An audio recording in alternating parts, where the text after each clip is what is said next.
This is a heavily modified Stampede ECS with integrated underslung Titan.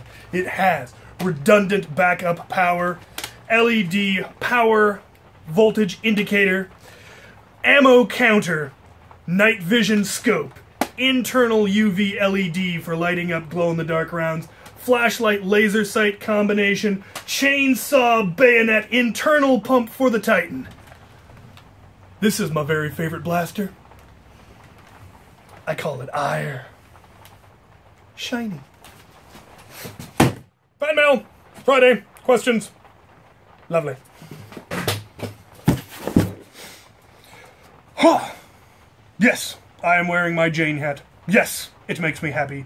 Yes, I will be building a Vera once I get my 3D printer, because I believe there is actually a 3D printed kit for turning a blaster into Vera on Thingiverse. So I'm hoping to print that kit out as one of the first things that I print, which should be fantastic. Anyway, still not taking commissions, but as I've said, I am hoping to start taking commissions again next year. But they will be few and far between, and I'll only be taking one at a time. So don't start emailing me now.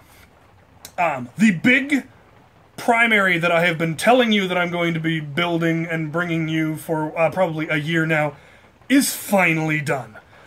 Just waiting to get some help doing the proper video for it. It is amazing, and I think you're going to enjoy it.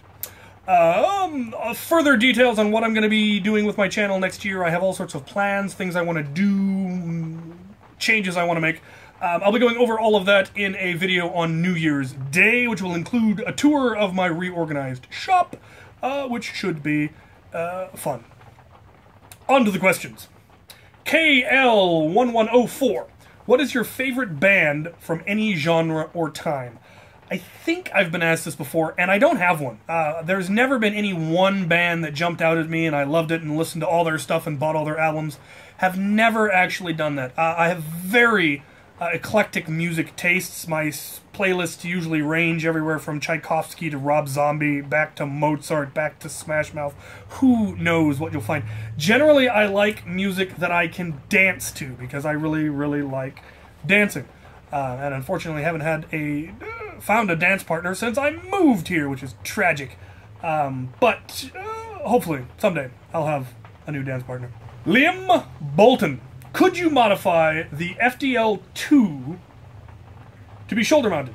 Yeah, you can modify anything to be shoulder-mounted, honestly. The trick is getting a remote fire system, and you can do that using either electronic switches. If they're electronic blasters, you can generally wire a switch into somewhere else. The single-trigger fully auto blasters are the best for that. Things like the Swarm Fire and the Speed Swarm and the Power Bell, because you only have to have the one switch. Anything that uses flywheels, you then need to have a rev trigger as well as a fire trigger. The FDL, as I believe, only has the one because it spins up so fast it doesn't need a rev trigger, and so that would be quite easy. Just about anything else can be if you can figure out how to rig a solenoid up to fire the trigger. So yeah, it is definitely possible. Sandstorm the Pharaoh. Hey Captain, what is the most tags you've gotten in a short amount of time? I generally don't keep track. The last time I really tried was, I think, in my first or second HVZ back at the University of Idaho. And I got about 100 zombie tags in about 4 hours, and I thought I was doing pretty good. I never bothered to try to keep track after that, so for all I know, that was the low end. But that seemed like a lot. There were a lot of heavy engagements, and that was when Ire earned her name, was on that day, because she did not fail me once all day long. It was a beautiful thing. Nerf Sabotage. I just started my YouTube channel, and I was wondering if you have any advice on how to get my first 10,000 views easily. Well, good content is a big one, which is important. Actually work out what you're going to say beforehand, rather than, flinging it off the cuff like I tend to do. Don't be afraid to do multiple takes. Don't be afraid to do a lot of editing. I do an incredible amount of editing. If you guys actually saw the raw footage, it would be terrible. Half of these questions I'll probably end up reading more than once because I'll screw up the answer and have to start over. Don't be afraid of that. Learn to use editing software. Windows Movie Maker is free and works just fine. It's what I use. You can't do a lot of fancy effects with it, but I haven't tried to do any fancy effects yet, so it allows you to add music and clip and edit and move stuff around and speed things up and slow things down. So it'll have all the basic things you need. Do try to get a decent intro. I'm still trying to come up with a better intro for mine. Something probably shorter and simpler, and then have a more interesting outro with lots of clips from various wars and various fun footage. But I just haven't gotten around to it, which is tragic. It's on the list. And advertising. Advertising really makes a huge thing. Post it on your Facebook page if you go to any, if you're on any Facebook Nerf boards, and your content is relevant to that board, you can post it there. If it's irrelevant, they'll yell at you. Have your friends share it. The tags and the titles are actually more important than you think. I generally avoid clickbaity titles, but they work, is a sad truth. If you put most amazing video or 10,000 whatsits or, you know, things like that, it does catch people's eye. And the tags that you tag your video in are also very important because that's what pop up when people search. Which is why when I do my K26 videos, I always put the names of all the blasters that I did in the tag. So if somebody searches the name of that blaster in K26, my videos will show up. So, you know, for people who always ask, will this stick K26? Like, I covered that 9 seasons ago. Just type K26 in the name of the blaster, it'll show up. And also that's when it starts showing up in suggested videos, is if it's got a lot of similar tags to other people's videos. That's how that shows up. And really, good content is an important part. So have something useful to say, worth saying, something people are going to want to watch, something they're going to tell their friends that they should watch. Oh, that's my advice. Alternatively, find a fancy YouTuber to do a video with you and post on his channel with 30,000 people. That's how I got started. I got lucky. I admit that completely. If I hadn't met Wallcom, I wouldn't have a channel. Anthony Hidalgo! When's the next Goodwill hunt? I will actually probably do one early, well, probably mid-January, because that's when everybody clears out their toy collection to make room for all the new stuff. If you remember last year's New Year's Goodwill run, there was one absolutely amazing find. We found 2 Zeuses, 2 Apollos, 2 Mediators, 2 Mark II Recons, just all in one store. It was nuts. And that was our guess. Our guess on that one is somebody got a bunch of stuff for Christmas they weren't supposed to get. Or shot their little sister one too many times and had it all confiscated. I don't know, but it's a good time to look. Alex Price, opinions on the power metal band Sabaton. Love them. I actually had never, I think I had heard of them, but I'd never actually listened to them until you commented, and I went and looked them up, and I like it. I like that it's historic. I'm generally not one for listening to lyrics, so that was interesting trying to actually listen to the history lessons that were built into them. But the video I found actually had the lyrics on the video, so it was really easy to follow along. And I thought it was really neat. They remind me of Tyr, which is one of my favorite metal bands. The difference being Sabaton, I can understand the lyrics, whereas the other one's in Norse, so I can't. Trevor Pringle Oaks. Would you ever consider attaching either an FTL or a completely overhauled full auto strife to the side of a Titan and linking all the triggers together? No. No, that would be awkward and strange. Functional, but awkward and strange. How easy do you think it would be? It would actually be incredibly easy. With the auto strife, it'd be a little bit more difficult because you'd need a rev trigger, but the Titan has those 2 triggers. So if you made the first one the rev trigger and then linked it to the fire trigger, that would work.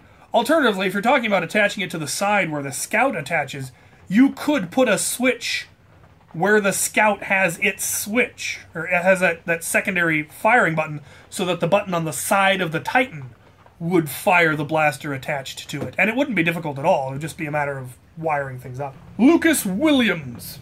Hey, Captain, what type of game mode do you play with 3 or 4 people in Nerf?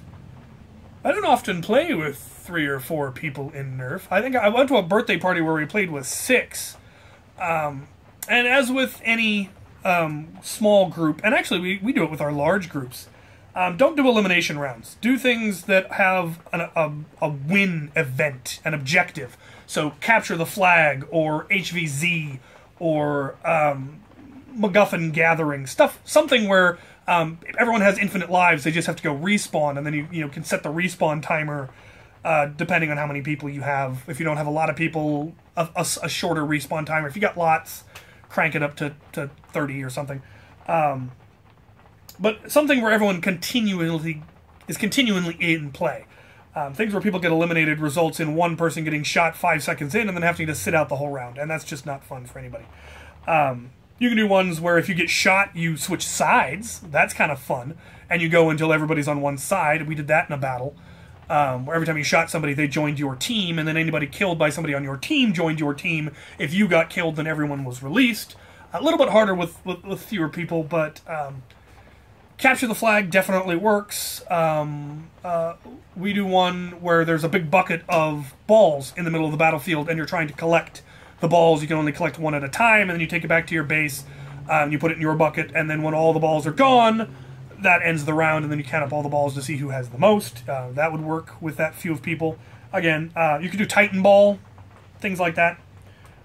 Basically, you can do it any of the games you do with more people, just it's a little bit more interesting with fewer people, oddly enough. Todd Gibbs. How would you best cut down the magazine section of a hand solo blaster for half darts to make it look more like the original C96? I would cut it out of the middle.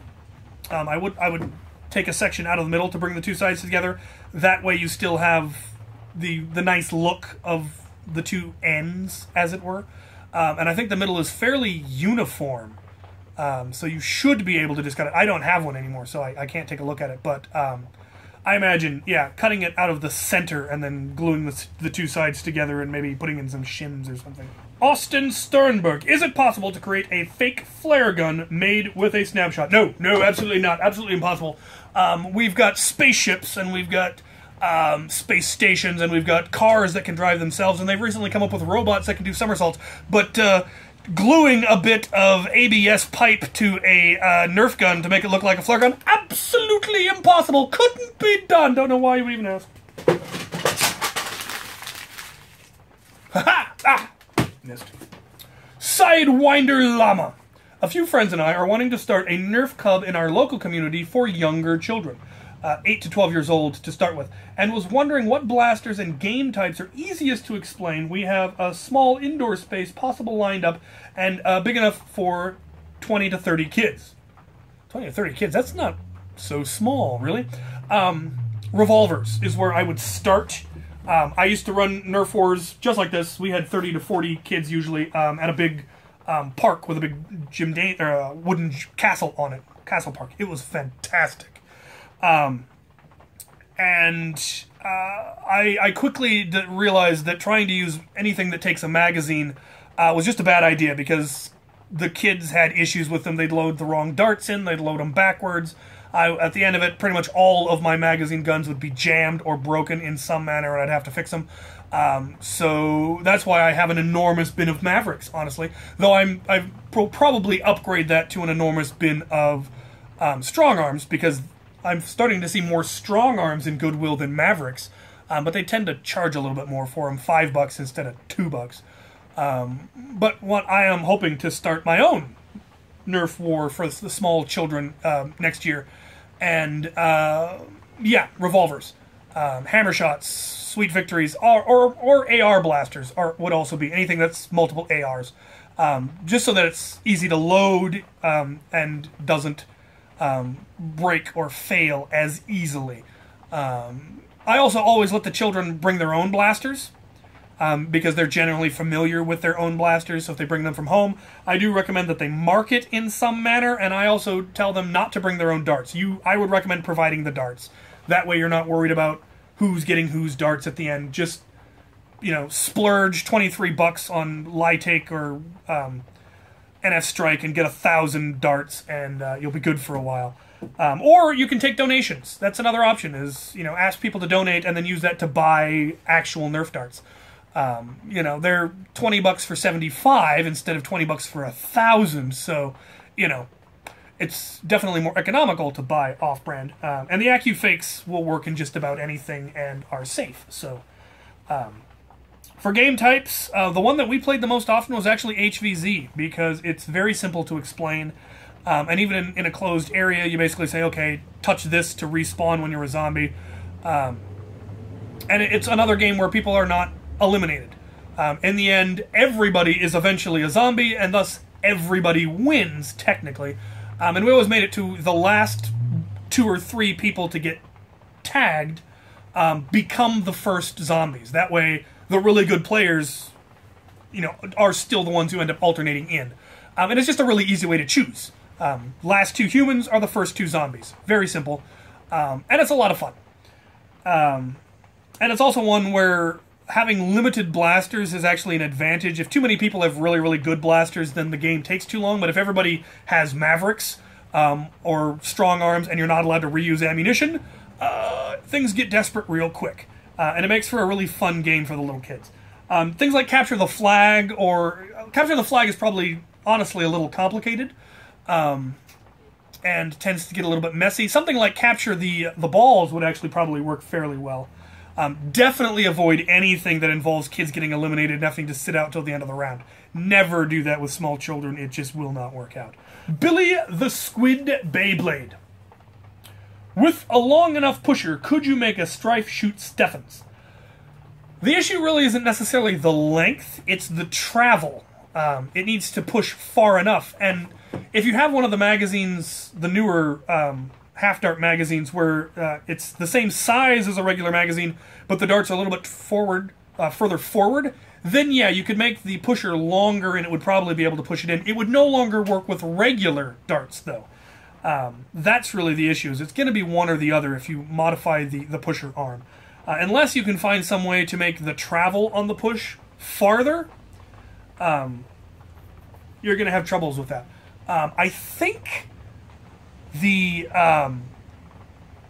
Hailfire, it actually has a much longer travel. I don't know if it's far enough for half darts. Maybe. It might be easier to modify. But again, any modifications you make to the pusher arm is probably going to make it so it won't push normal darts anymore. I have seen at least one person that cut the magwell down so that you could use katana mags, which is actually, I think, a really cool idea and looks really... is going to look nice when they finish the cosmetics, I think. It's going to look much more like an MP5, which is going to look pretty sweet. QJ500. What is a MacGuffin? The Wikipedia definition is, in fiction, a MacGuffin, sometimes a MacGuffin or a MagGuffin, is a plot device in the form of some goal, desired object, or other motivator that the protagonist pursues, often with little or no narrative explanation. So oddly enough, in a Capture the Flag battle, the flag is a MacGuffin, because it doesn't serve any other purpose except to be the goal. You don't get a combat bonus from holding the flag, you don't get extra weapons or reinforcements, usually. You're just trying to get it, and that is the entire driving force behind the mission. Same with collecting the balls. The goal is to collect the balls. They are MacGuffins. You often see it in, like, MMOs, where they're like, go kill me 10 rats! The rats serve no purpose. You just need to kill them. That is the MacGuffin. And you see it in a lot of animes, and most movies often will have some MacGuffin that they're trying to... some goal they're trying to achieve, but you have no idea why. That is the MacGuffin. It is a plot device. Stormtrooper 1138. What is your favorite Imperial Walker? The AT-AT. I am still a fan of the oldie but the goodie, the classic. Brian Kersey. Could the Baron be modded to shotgun 4 elites at once and get decent ranges? I used a Sledgefire shell on mine to get 3 at a time, and it gets functional ranges for a shotgun pistol. We're looking at 30, 35 feet, give or take, maybe 40. If you add a 4th, you're going to decrease that by about a 3rd, give or take. So you're pushing it. I don't know how much more spring load you could get into a Baron. I put a fairly decent amount into mine. The problem is if you put much more spring load into it, it's actually going to become difficult to prime. 3 is where I would probably draw the line. I might try it using a Wizard's cylinder. Or a Wizard's barrel, because it's 4. and see what kind of ranges I get, because 4 would be pretty cool. I did mod a wizard so it fires 2 and then 2. I'd be willing to give it a try. I think I have another Baron around here, and if it doesn't work, I'll take that off and put a Sledgefire shell on it. So, it's worth a try. Dr. Ryla's 1206. 1. What is your favorite Stormtrooper armor design? Snowtroopers. I liked the original Stormtroopers, and I have no idea why. Just liked the look of them. And 2. What is your favorite lightsaber from episode 1 through 8? I actually like Darth Vader's. I just always liked the design of it, the color of it. Darth Maul's was, of course, pretty cool when the double edge came out. I actually really liked earlier in the movie when he was using it with only one blade, but had a lot more leverage because he had a much longer handle, and you could actually see, I felt, in the combat style, he was had a lot more leverage against Qui-Gon, and was pushing Qui-Gon around pretty impressively with the long handle.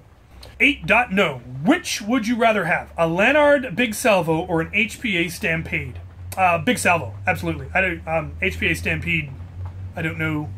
Would it still be full auto? If you could make it full auto, that would actually be pretty nifty. But I've been meaning to get my hands on a Big Salvo forever. I almost got one once, but the guy selling it to me turned out to be a schmuck, and I never actually got it from him. And I'd love to get one. I was going to make a shoulder cannon out of that, you know, fired using a solenoid and fired all 4, just as, you know, that would be fabulous. And I still want to get one. F goes Samurai. Have you seen the Rev Reaper? I can't imagine why people seem to think I don't follow Nerf news. Probably because I keep telling people that I don't follow Nerf news. Yes, I have seen it. I haven't seen it in person yet, but I have, of course, knew that it was coming out because I get all the release news on all the Facebook pages that I'm on. And I have seen at least one review for it that was kind of meh. It's a weird, gimmicky concept. I do like that the magazine is on the top because that's interesting. I wish the Mediator had the magazine well on the top and had thus been more ergonomically left-hand friendly. But, yeah. I think the magazine is cool looking. That was neat, that they came out with a very new style of magazine. Vamproseful, do you Farscape? I think I've seen most of the first season of Farscape. I think I know which one Farscape is. Also, will we be seeing you round the verse? Star Citizen. Probably not, actually. I enjoy Elite Dangerous too much to switch. There's also a lot of things about Star Citizen that I'm not happy with, design-wise, and so they've kind of lost me there. Also, it took them so long to get it out. Elite Dangerous got out before them, and I got hooked on Elite Dangerous, and now I'm pretty much stuck in the black. Missed again. Alright, packages. I have packages.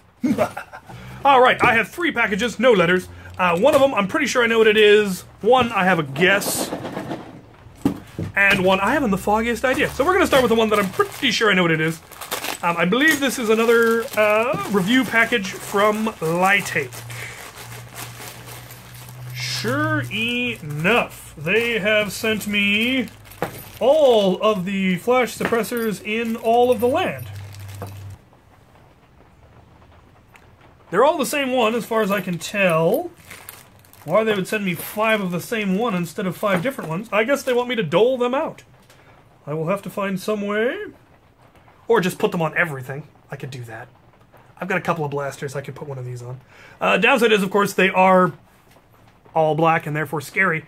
So I would either need to put some tape or just paint the very tips so that they're orange. Oh, that is a gorgeous ring. They do sonic damage. That is lovely. I don't know what it's going to sound like on the camera. Probably horrific. We'll find out, though. So those are pretty neat. I may end up using them in some of Jomo's commissions. These look like the sort of things he'd probably enjoy. Like I said, I can think of at least 1 or 2 blasters that I could probably put these on. Ooh, it would look wicked on the Caliburn. And maybe my Bullpup's Retaliator. It looks like it's got a barrel that would work. Yeah, anyway. I will find something to do with them. I think they're absolutely cool. They've got the thread so that you could put a cover on them. They do make covers for these, which you can then put the orange on that, so you can just put that on if you're taking it in public, and then if you're going to a private event or something, you could take it off. It has a set screw to tighten it down, which is really nice. I assume it's roughly the same barrel diameter as most of Worker's aftermarket barrels, so that would be fairly easy to install, but still be able to easily uninstall. I definitely like that. Like the general design, it's got 3 grooves. It's fairly nifty looking. I like them. They look cool. I like them. I will find uses for them. I'll have a link in the description for their site. Alright, let's go with this one because it is the one I'm genuinely curious about. It is... Oh, it's Lego! I did not expect that. A gift from Zaf! Zaf, you are awesome. Ah! They stapled it shut! Oh, it is another Berserker Battle Dwarf.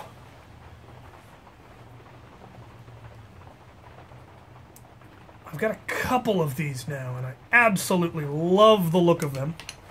Absolutely fantastic looking mini. As far as I know, the idea of Berserker Dwarves with mohawks comes from Warhammer. But then in the Lord of the Rings, or in The Hobbit, they showed battle dwarves with mohawks. And then now Lego has it. And I think that's just really cool when various nerderies and fandoms cross over like that. That is actually really cool looking. I need to get one of these mohawks in another color. I'm pretty sure they come in at least black, so I can make a black one so I don't just have all identical red ones. But I do plan to work together. I love dwarves. They're my favorite fantasy race. And so having more battle dwarves, that's why I loved when Lord of the Rings came out, because then Lego started coming out with those, and Harry Potter also gave us... I was actually the first one to have the short legs, and so I was able to make dwarves, and then Lord of the Rings came out, and they had more dwarves, and then there was actually a castle line that just had dwarves, as well as orcs and trolls and goblins, and unfortunately that was one that I mostly missed, because I was in college at that time, and so getting hold of those ones are a little more difficult, so getting more dwarves is awesome. Thank you, Zaf. You are awesome. Alright, now for the big one, which also sounds of happiness. Hey Chaylo, enjoy the holidays from Sparky the Saint. This man is my hero. He is the reason that I was able to do, well, it wasn't the reason I was able to, but it was the reason that I did do my Christmas giveaway. It was his idea, and it was just an awesome idea, and I'm glad I did it, and I hope people see it, and it inspires more people to do similar things. Oh. Alright, what do we got? What do we got? What do we got? You can send wrapped presents through Amazon. That is... really nice. Oh ho! Ninjago the movie, the Manta Ray Bomber. I still have no idea what's with the weapons in the fish, though apparently it's a thing. That is really cool looking. It's actually a really neat looking thing. Clearly these are bad guys. And I assume this is the good guy, and this is a mook. That is fantastic. Yeah, that's getting built. Okay, that is cool. Sparky, as always, you send me the coolest stuff. Thank you for the Legos. I'm really looking forward to building this one. As well as all the other ones. I have been so busy with so many other things I haven't been able to do anything with my Lego channel. Somebody recently asked if it was dead, and like, no, it's just currently dormant because I don't have time. But I need to make the time because Sparky has sent me a lot of cool stuff that needs to get built. And I really want to build it because it's going to be fun. So, there you have it. That are my packages, my dwarf, Ninjago, and some stuff from Lytech. Thank you all so much. I hope you all had wonderful holidays and are still enjoying your holidays. New Year's is coming up. I will have a video on New Year's of all my plans, and hopefully I will get the primary, this big amazing blaster that I've built, filmed and edited and ready before, because I want it to be done in 2018, but there are possible issues outside of my control, but we will see. I may, if I don't have it out by New Year's, I will have at least another teaser of it in that video for you guys. But I want the reveal to be amazing and proper, and that's going to require skills and tools that I don't have. So, anyway, thank you all for all of the gifts. Thank you all for everything that you've done for me so far this year, and thank you guys for watching.